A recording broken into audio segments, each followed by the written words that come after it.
Hello dear students, welcome to another very important session in Prerna.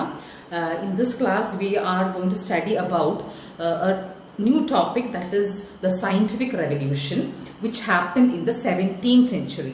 So the scientific revolution was a result of so many developments. You can relate that to every other topic that we've discussed so far. Renaissance, Reformation. Renaissance in the കാലഘട്ടത്തിൽ നമ്മൾ സയൻസിനെ പറ്റി പഠിച്ചു. അപ്പോൾ ആ ഒരു മാറ്റം എങ്ങനെയാണ് 16-17 നൂറ്റാണ്ടുകളിൽ കൂടെ ഉണ്ടായിരുന്നതാണ് മനസ്സിലാക്കുന്നത്. ഈ ഒരു കാലഘട്ടം എന്ന് പറയുമ്പോൾ ഒരുപാട് കണ്ടുപിടുത്തങ്ങൾ സയൻസിന്റെ മേഖലയിൽ ഉണ്ടാവുകയാണ്. അപ്പോൾ ഒരുപാട് ജീനിയസുകളെ ഉണ്ടാക്കിയ ഒരു നൂറ്റാണ്ടായതുകൊണ്ട് തന്നെ ഇതിന് വേറൊരു പേര് സെഞ്ചുറി ഓഫ് ജീനിയസ് എന്നും കൂടെ പറയാറുണ്ട്. അതായത് ഈ ഒരു കാലഘട്ടം സെഞ്ചുറി ഓഫ് ജീനിയസ് 17ാം നൂറ്റാണ്ട്. It produce A lot of people who were genius, who came up with new theories which totally revolutionized the field of science. അപ്പോൾ നമ്മൾ അവരെ പറ്റിയിട്ടാണ് പ്രധാനമായിട്ട് പഠിക്കാൻ പോകുന്നത്. A few names. You have to know that certain names sometimes might be overlapping with the names that I had discussed in Renaissance. കാരണം റെനസാൻസിൽ ഞാൻ പറഞ്ഞു അതൊരു പ്രത്യേക കാലഘട്ടം എന്ന് പറയാൻ പറ്റില്ല, അതിങ്ങനെ നീണ്ടു പോകുന്നുണ്ടായിരുന്നു. അപ്പം വില്യം ഹാവിനെയൊക്കെ നമുക്ക് വേണമെങ്കിൽ ഇവിടെയും പറയാം. We've already discussed William Harvey. അപ്പം ഈ ഒരു കാലഘട്ടത്തിൽ ഞാൻ പറയാൻ പോകുന്നത് കുറെ പേരുകളെ പറ്റിയിട്ടാണ്. I'll be discussing about a lot of names. പക്ഷെ അതിൽ കടക്കുന്നതിന് മുന്നേ നമ്മൾ നോക്കാൻ പോകുന്നത് എന്തൊക്കെയാണ് പ്രധാനമായിട്ടുള്ള features. What were the major changes which resulted in this kind of a revolution that was known as the scientific revolution? അതിൽ പ്രധാനമായിട്ട് വരുന്ന ഒരു മാറ്റം എന്ന് പറയുന്നത് a new kind of method was introduced which was known as a scientific method, otherwise known as empiricism എന്ന് വേണമെങ്കിൽ പറയാം, which was based on observation and experimentation. കാര്യങ്ങൾ ശരിക്കും എക്സ്പെരിമെന്റ് ചെയ്ത് അത് ഒബ്സർവ് ചെയ്തിട്ട് ഒരു ജനറൽ ഫോർമുലയിലേക്ക് എത്തുന്ന രീതി.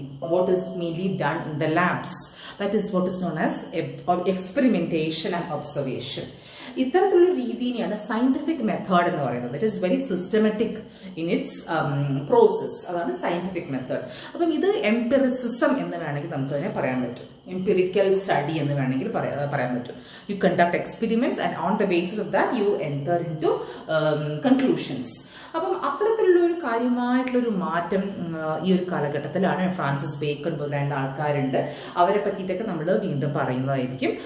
ഇന്ന് ഞാൻ പറയാൻ പോകുന്നത് കുറെ പ്രധാനപ്പെട്ട പേരുകളെ പറ്റിയിട്ടാണ്. അതിന് മുന്നേ നമുക്ക് എന്താണ് ഈ ഫീച്ചർ ഞാൻ പറഞ്ഞു, എംപിറിസിസ്റ്റ് മെത്തേഡ് അല്ലെങ്കിൽ സയന്റിഫിക് മെത്തേഡ്. അത് കൂടാതെ എന്തൊക്കെയാണ് നമുക്ക് നോക്കാം.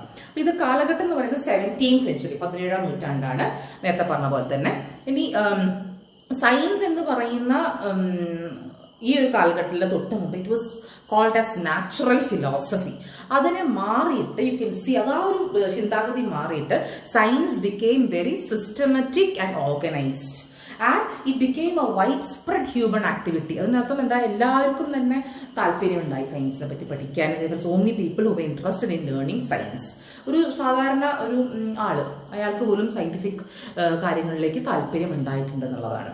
അപ്പം ദി ഇൻഡസ്ട്രിയൽ റെവല്യൂഷന്റെ കാലഘട്ടത്തിലുള്ള ആൾക്കാരെ പോലെയല്ല, they common people who founded things. ഇന്ന് പറയാൻ പോകുന്നത് ശരിക്കും സയന്റിസ്റ്റ് എന്ന് പറയുന്ന ഒബ്സർവേറ്ററിയിലും ലാബ്സിലും വർക്ക് ചെയ്തിട്ട് കണ്ടുപിടുത്തങ്ങൾ നടത്തിയ ആൾക്കാരാണ്.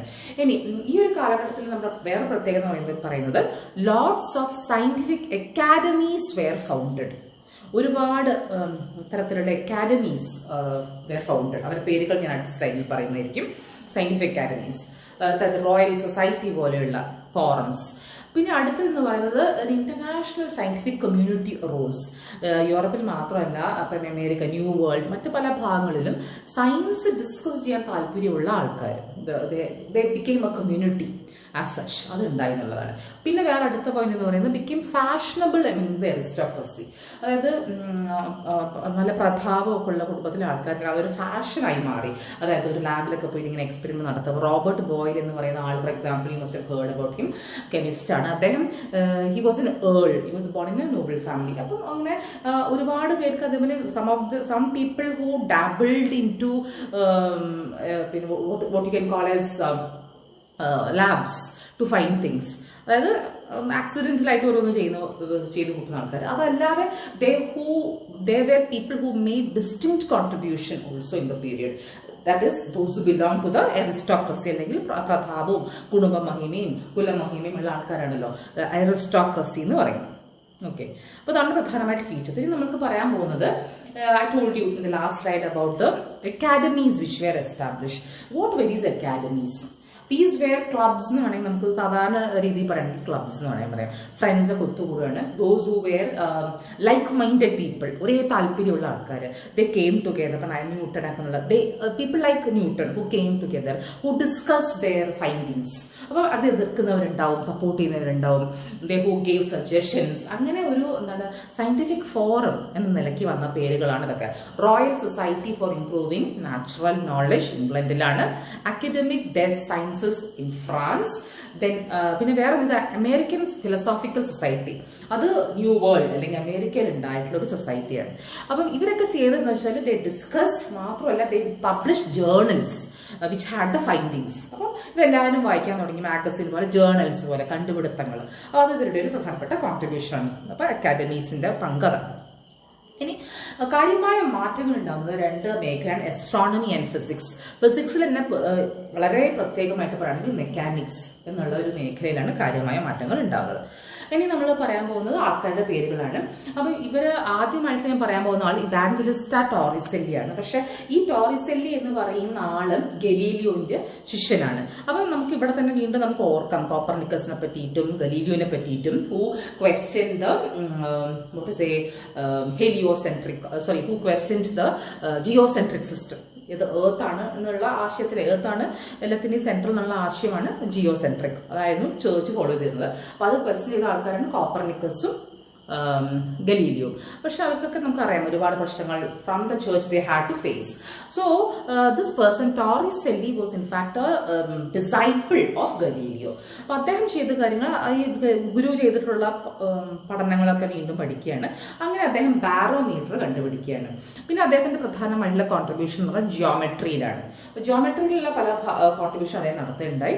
ഇതൊക്കെ പിന്നീട് later it led to the development or study of calculus which was which you can say was a mathematical knowledge of continuous change. What is calculus? Mathematical knowledge of continuous change. Newton ഒക്കെ പിന്നെ develop ചെയ്ത് അതിലേക്ക് എത്തുന്നത് അവിടെയാണ്. പിന്നെ optics, study of light, അതിനെ പറ്റിയിട്ട് ടോറിസെല്ലിയാണ് പഠിക്കുന്നത്. പിന്നെ അടുത്ത ആളെന്ന് പറയുന്നത് ബ്ലേസ് പാസ്കൽ ആണ്. അദ്ദേഹത്തിന്റെ എന്ന് പറയുന്നുണ്ടെങ്കിൽ അദ്ദേഹം മെയിനായിട്ടും സ്റ്റഡി ഓഫ് ഫ്ലൂയിഡ്സ്, പിന്നെ again concept of pressure, vacuum, void അല്ലെങ്കിൽ ഒരു കാര്യാവസ്ഥ. അദ്ദേഹത്തിന്റെ കോൺട്രിബ്യൂഷൻസ് ഈ പ്രധാനമായിട്ടും ഈ ഒരു മേഖലയിലാണ്. ഇനി അദ്ദേഹം കാര്യമായിട്ടും സപ്പോർട്ട് ചെയ്തിട്ടുള്ള മെത്തേഡ് സയന്റിഫിക് മെത്തേഡാണ്. അതായത് നേരത്തെ ഞാൻ പറഞ്ഞ പോലത്തെ തുടക്കത്തിൽ പറഞ്ഞ പോലത്തെ മെത്തേഡ് സയന്റിഫിക് മെത്തേഡ്, ലാബിൽ പോയിട്ട് എക്സ്പെരിമെന്റ് ചെയ്യുക. That was what he believed in. So Pascal's contributions. ഇനി അടുത്തത് റെനെ ഡിക്കാർട്ടെ. ഈ ആൾ നമ്മൾ mainly study him as philosopher.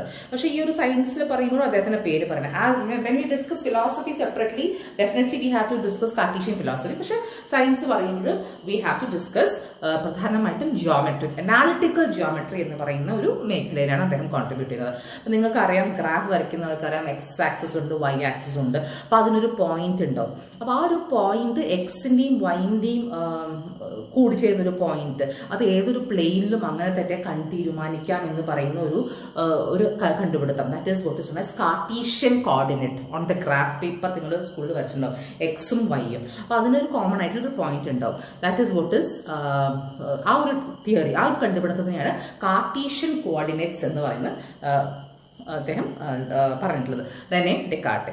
Okay, ഇനി അടുത്തത് Robert Boyle. I told you he was a very important earl, noble ഫാമിലിയിലാണ് റോബർട്ട് ബോയിൽ. അദ്ദേഹം പിന്നെ ലാബിൽ കയറിയും പിന്നെ അങ്ങനെ ഒരുപാട് കണ്ടുപിടുത്തങ്ങൾ നടത്തുന്നുണ്ടായി. സയന്റിഫിക് മെത്തേഡിന്റെ സപ്പോർട്ട് ചെയ്തിട്ടുള്ളതാണ്. അദ്ദേഹം പറയുന്ന പ്രധാനമായിട്ടുള്ള ഒരു കണ്ടുപിടുത്തതാണ് that is regarding pressure. Okay, അപ്പൊ അദ്ദേഹം പറയുന്ന കാര്യമാണ് Boyle's law of pressure. That is, it is inversely proportional in relationship between the absolute pressure and the volume of gas. If the temperature is kept in a closed system, ഒരു close സിസ്റ്റത്തിൽ temperature കൂടാതെ അതേപോലെ തന്നെ constant ആക്കി വെക്കുകയാണെങ്കിൽ എന്താ സംഭവിക്കുന്നത്? you can see that there is this it is inversely proportional, the relationship between the volume of gas and the pressure. Gas in the volume കുറയുമ്പോൾ കൂടുന്ന സമയത്ത് പ്രഷർ കുറയും.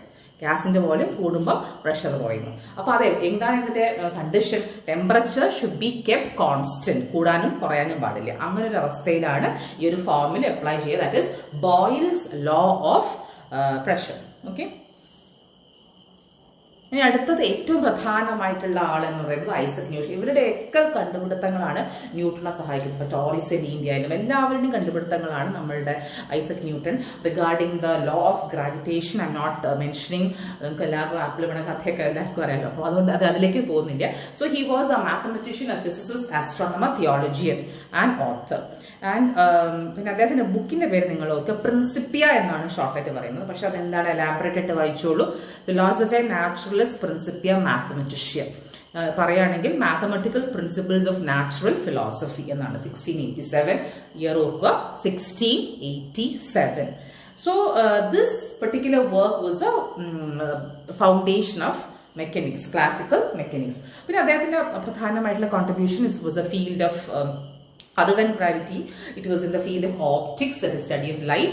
പിന്നെ വേറെ നോക്കേണ്ടത് നേരത്തെ ഞാൻ പറഞ്ഞതുപോലെ തന്നെ he along with his companion Leibniz together, രണ്ടാളും, അതായത് Gottfried Wilhelm Leibniz and Newton together, they developed the calculus. What is calculus?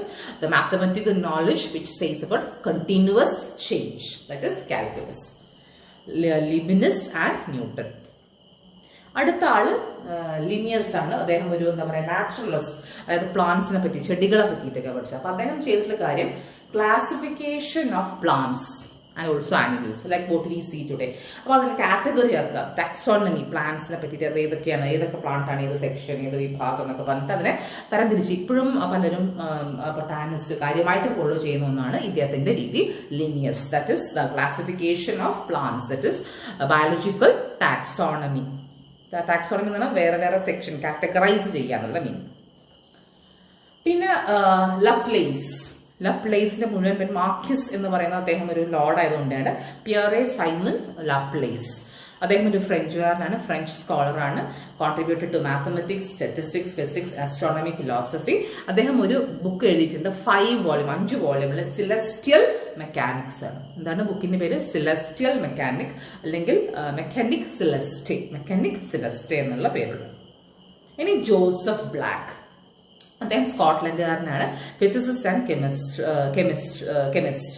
Okay, അദ്ദേഹം മെയിനായിട്ട് കണ്ടുപിടിക്കുന്നത് നിങ്ങൾക്ക് മെഗ്നീഷ്യം, പിന്നെ പ്രധാനമായിട്ട് ഓർക്കുകയാണെങ്കിൽ കാർബൺ ഡയോക്സൈഡ് കണ്ടുപിടിച്ചിട്ടുള്ളതാണ് ജോസഫ് ബ്ലാക്ക്. പിന്നെ ആന്റോയിൻ ലവോയിസിയർ എന്ന് പറയുന്ന ആളെയാണ് നമ്മൾ ഫാദർ ഓഫ് മോഡേൺ കെമിസ്ട്രി എന്ന് പറയുന്നത്. പിതാവ്, കെമിസ്ട്രിയുടെ പിതാവ്, ഫാദർ ഓഫ് മോഡേൺ കെമിസ്ട്രി. അപ്പൊ അദ്ദേഹം ഒരുപാട് എന്താ പറയുന്നത്, he studied about chemistry, studied about chemical experiments. അദ്ദേഹത്തിന്റെ contribution you can say resulted in a kind of chemical revolution in that period. പിന്നെ അത് ജോസഫ് പ്രീസ്ലെ ഒരു കെമിസ്റ്റ് ആണ്, ഫിലോസഫർ ആണ്. ഓക്കെ, പിന്നെ അദ്ദേഹത്തിന്റെ കണ്ടുപിടുത്തം പ്രധാനമായിട്ട് എന്താണ്? ഓക്സിജൻ. ഓക്കെ, ഓക്സിജൻ കണ്ടുപിടിച്ച ആള് ഓർക്കുക, ജോസഫ് പ്രീസ്ലെ. അപ്പം പിന്നെ അദ്ദേഹം പറയുന്ന വേറൊരു കാര്യം, water is composed of oxygen and hydrogen എന്നുള്ള H2O എന്ന് പറയുന്ന സംഭവം പറഞ്ഞിട്ടുള്ളത് പ്രീസ്ലെ ആണ്. അപ്പൊ നമ്മൾ ഓർക്കേണ്ടത് ഇത്രയും പേരുകളാണ് നമ്മൾ ഇന്ന് ഡിസ്കസ് ചെയ്തിട്ടുള്ളത്. So this was a century which produced a lot of genius like Newton and lot of people like Priestley, you have Joseph Black, Torricelli, so many names. അപ്പൊ അവർ കാര്യമായി സംഭാവന ചെയ്തുകൊണ്ടാണ് ഈ കാലഘട്ടത്തിൽ എന്തുണ്ടാകുന്നത്? ഒരു revolution in the field of science. ഇതുപോലെ തന്നെ മറ്റു ചില മാറ്റങ്ങളും കൂടെ ഉണ്ടാകുന്നുണ്ട്. Will be coming back soon tomorrow with those developments. കാരണം ഇത് ഓർക്കേണ്ടത്, ഈ ഒരു മാറ്റം കൊണ്ടുവരണമെങ്കിൽ എംപിറിസിസം ഒക്കെ നമുക്ക് ഡിസ്കസ് ചെയ്യണം. ഫിലോസഫി കുറച്ച് റെനെ ഡിക്കാർട്ടിനെ പറ്റി പറയണം. So I'll be coming back in the next class. Until then, bye bye.